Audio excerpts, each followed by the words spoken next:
మొత్తం 29లో తొక్కకపోతే చూడండి 29 మొత్తం కలిసి రండి, మొత్తం కట్టగట్టుకొని రండి. 29లో కూడా తొక్కకపోతే చూడు. ఇదేనా సవాల్? ఇదేనా సవాల్? రాసి పెట్టుకోండి. ఇదేనా సవాల్? రాసి పెట్టుకోండి. ఎట్లా గెలుస్తారో నేను చెప్తా.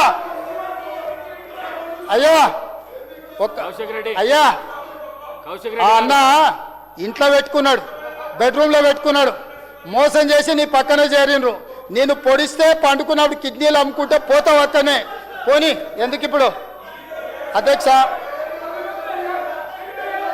అందుకే అధ్యక్ష నేను చెప్పదలుచుకున్నది ఒక్కటే అధ్యక్ష, తెలంగాణ అభివృద్ధి, ప్రజల భవిష్యత్తు, మా సంకల్పం ఏమిటన్నది నేను స్పష్టంగా ఈ సభా వేదిక నుండి వివరించాను.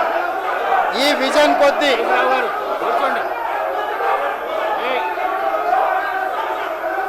కూర్చోండి. హరీష్ రావు గారు కూర్చోండి. కౌశిక్ రెడ్డి గారు. ఏందులే అధ్యక్ష, అధ్యక్ష తెలంగాణ అభివృద్ధి, ప్రజల భవిష్యత్తు పట్ల మా సంకల్పం ఏమిటన్నది నేను స్పష్టంగా ఈ సభా వేదిక నుండి వివరించాను. ఈ విజన్ కొద్ది మందికి పాయిజన్గా మారి బాధ పెట్టవచ్చు. వాళ్ళ మానసిక పరిస్థితిని మరింత విషపూరితం చేయొచ్చు. అధికారం పోయిందన్న బాధ, వారసత్వంగా వస్తుందనుకున్న ముఖ్యమంత్రి పదవి దక్కకపోవడం వల్ల కొద్ది మందికి ఈ విజన్ రుచించకపోవచ్చు. ప్రతిపక్షం అధికార పక్షాన్ని విమర్శించడం సహజం, కానీ వాళ్ళ విమర్శల పరిధి దాటి విషం కక్కుతున్నారు.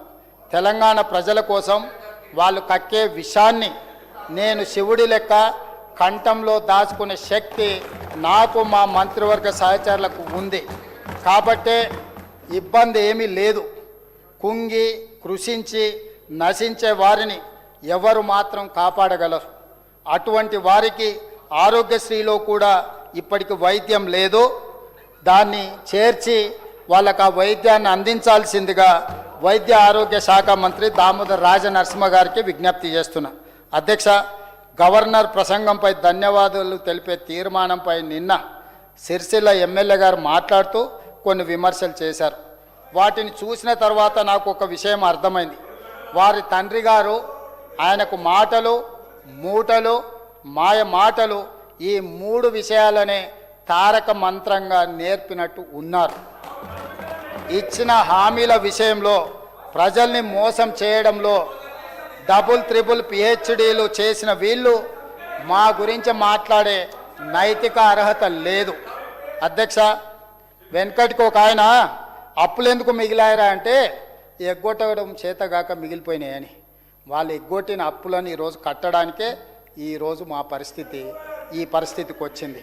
దాదాపుగా 8,11,000 కోట్ల రూపాయల భారాన్ని మోపి 11% పైగా వడ్డీల భారంతో మా నెత్తిన పెట్టిపోయినా భరిస్తూ ప్రజల సంక్షేమం, ఇచ్చిన మాట విషయంలో రాజీ పడకుండా కష్టపడటం మా నైజం.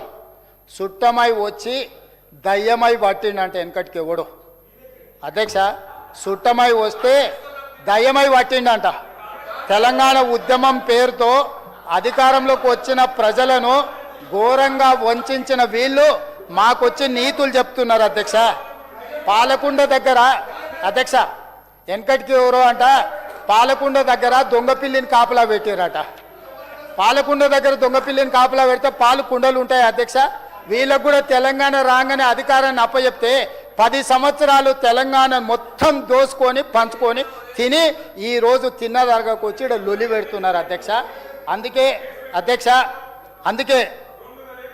అందుకే ఇక్కడ మాత్రం పుత్రరత్నం గారు చిలక పలుకులు పలుకుతున్నాడు. 6 గ్యారంటీలలో ఒక్కటి తప్ప మేము అన్నీ అమలు చేస్తున్నాం. ఏ ప్రభుత్వానికైనా ప్రాధాన్యతలు ఉంటాయి. వాళ్ళ అధికారంలో ఉన్నప్పుడు పరివారం పలహారం వాళ్ళ వినాదం.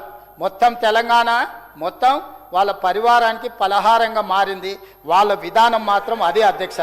కానీ మేము మాత్రం ప్రతి క్షణం ప్రజలకు ఇచ్చిన మాట నిలబెట్టుకునేందుకు పరితపిస్తున్నాం, ప్రయత్నం చేస్తున్నాం. 2 లక్షల రూపాయల రుణమాఫీ చేశాం. దీనికోసం ఏకంగా 21,616 కోట్ల రూపాయలు మేము చెల్లించినాం. సన్న బియ్యానికి బోనస్ ఇస్తున్నాం. ఏకకాలంలో ప్రతి రౌండు 9,000 కోట్ల రూపాయలు రైతు భరోసా పథకాన్ని అమలు చేస్తున్నాం. అదేవిధంగా అధ్యక్ష, ప్రభుత్వం పరిపాలన చెయ్యాలి. ప్రజలకు సమాజానికి సదుపాయాలు మౌలిక సౌకర్యాలు కల్పించాలి. అంతేకాని ప్రజల వ్యక్తిగత జీవితాల్లోకి తొంగి చూడడం, ఎవరేం మాట్లాడుకుంటున్నారో దొంగచాటుగా వినడం చేయకూడదు.